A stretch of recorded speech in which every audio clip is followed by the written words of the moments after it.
There are EOS Global EOS Block Producer Interview Series, BitSpace.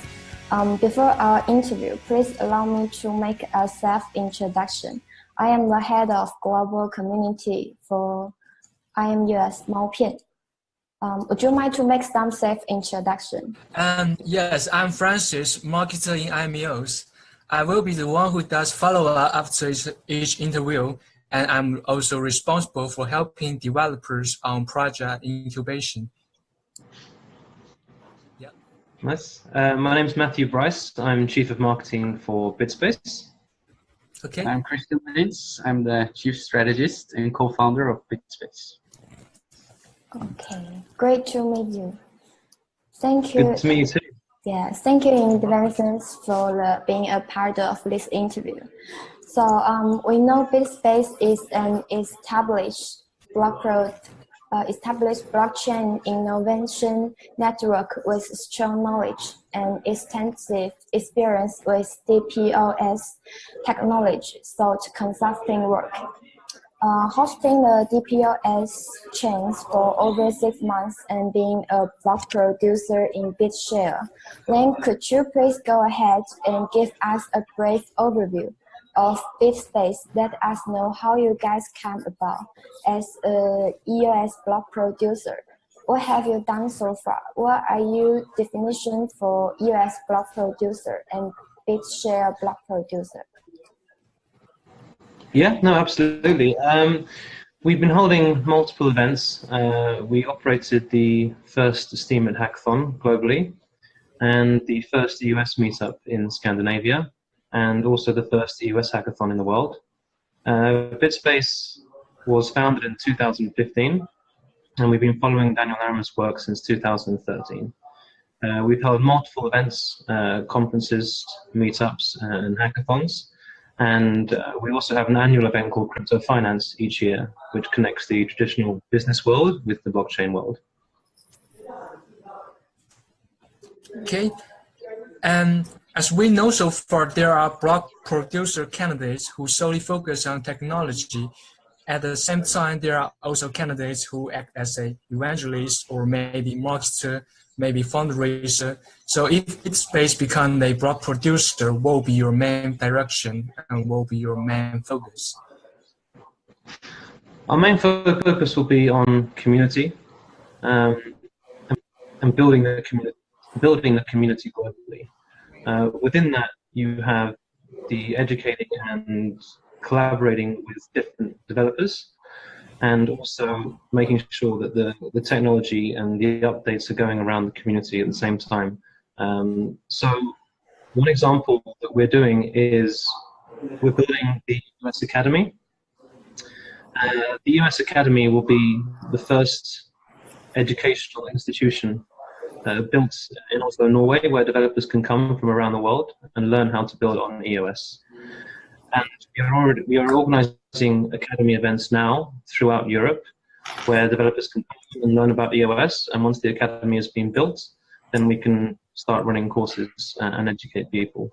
In regards to community initiatives, we will be planning community initiatives that the blockchain industry hasn't seen before. And these will facilitate the mainstream adoption of EOS. So we're looking forward to what's to come. Yeah, we interviewed some block producers, and they all have their preference when talking about that. Like EOS Sybase, they build the decentralized exchange on EOS. EOS Canada co-focus in developers' experience, so they create tools for dev developers. In your opinion, when you are going to work on that project, what kind of step will be your top choice? Do you prefer to creating dApps yourself or helping developers to incubate? We work as an incubator, so we'll be operating this process within the EOS Academy. So we will be developing decentralized applications. The ones that we see have most value for the EOS ecosystem are ones that can actively engage people with the framework of DPoS. Voting tools, for instance, are the first of many to come. So those are the form of decentralized applications that we value, and we will be developing many in the future. Yeah. Do you think that EOS is too complicated to use for ordinary users? What should developers do to make the things easier and thus bring more users to the EOS ecosystem? I think the original goal of Daniel Larimer was to create decentralized applications that are sort of indistinguishable for the end users to the centralized alternatives.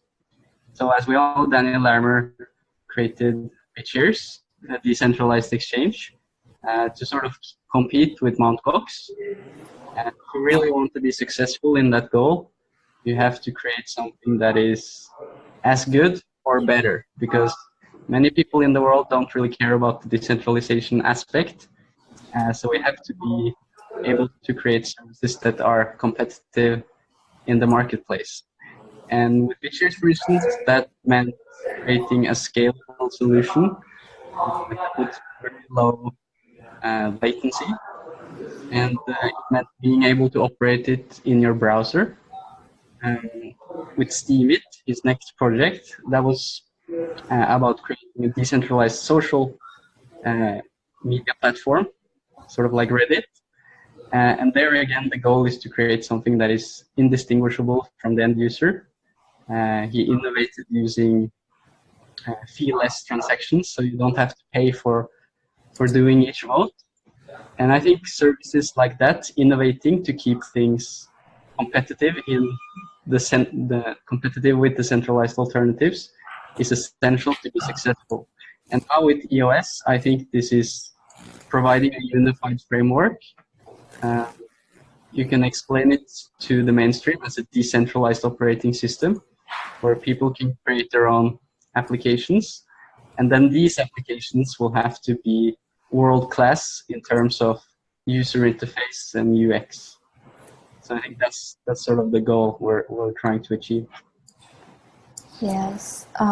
Comparing to our communities, what are the unique advantages of technology or culture when BitSpace camping for the block producer?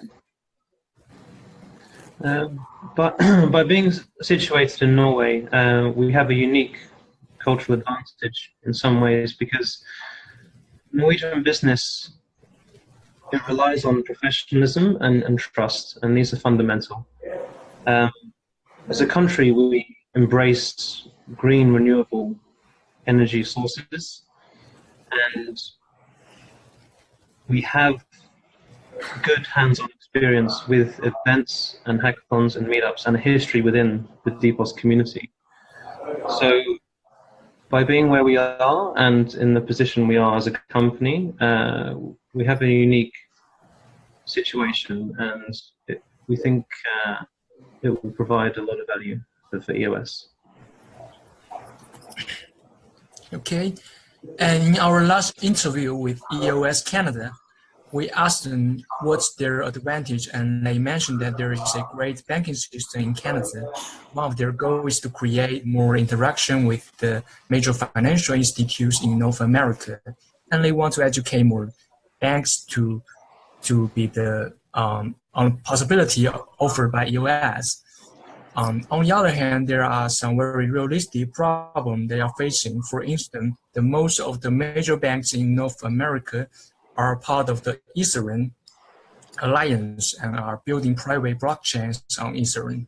Therefore, there has to be a very significant US use case in order to persuade those banks. So far, we have no idea when the specific use case will come out to us. So maybe this year, next year, or maybe even longer. So for BitSpace, have you ever faced similar problems? Or we say in the current blockchain world, we almost always have to create something new in order to deal with something that was previously established. for this, do you have any of your own experience to share, or the challenges that you can't solve it right now, so you have to wait till time tells?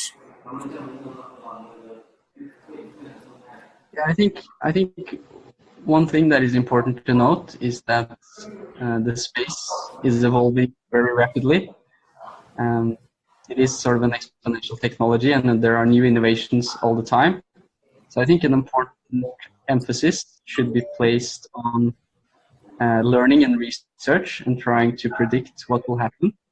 Because if you develop an application that takes, let's say, 1 year to complete, then you will have to know that the blockchain space in 1 year can accommodate and be suitable for that project to ensure a successful launch. So I think that's something we're very aware of and considering. Yeah. Yeah, no, there's a definite clear lag time between the traditional industries and the blockchain world. And as Christian has said, it's moving at a very high velocity. And the challenge, I think, is to educate traditional businesses. And crypto finance is one example of this, where we get people from the traditional business world and we combine it with people within the blockchain space. And so the two worlds can learn from each other. And it's very important to educate businesses on what's new, right? And what's happening and what's current. And I think that's one of the biggest challenges that we face as a community. But EOS provides us with a viable option. And if we can explain that and we can go into scalability and how the system functions, then I believe that if we communicate with businesses in the right way, that will open up. Yeah. So if you want to establish a block producer evaluation report model, which targets should be considered? What's the most important part of such evaluation model for now? Yeah, I think all block producers are different. And they all have their own methods of giving value to the ecosystem for EOS. I think in order to measure ourselves, it would be based on technical development, capital allocation, of course, and how the block rewards are being spent, and also measuring community engagement. With those three things combined, that's how we would like to measure ourselves, and we hope that there will be some form of consensus within the VPs as to what is right and what is wrong. But those are the 3 points that we would like to measure ourselves on, at least. Yes. Finally, for the stance on the block producer independence, how will you demonstrate that independence to the voter? BitSpace is already an established business, an established blockchain business, and we have a good track record in the industry. We've been around for a long time. We've been very transparent about everything that we're doing. So I think that's very important. So BitSpace was founded in 2015 by Manuel, my brother, and I, on the values of individual sovereignty, voluntary association, and political and financial freedom. And we were active even before that in the BitShares community ever since ProtoShares. So we've been following Daniel Larmer's work for quite a while. And I think it's about having the track record and the reputation, but it's also a matter of communicating, being transparent, honest, and reliable, to make sure that everyone knows everything that we're doing. Yeah. Before the end of interview, do you have anything to say to the Chinese community? Yeah. No, we have good experience building the EOS community throughout the Nordics and Europe. and we would love to welcome the Chinese community into our journey and what we're doing. Yeah. Yes. Thank you. Thank you. Thank you. Bye-bye. Bye-bye. Bye.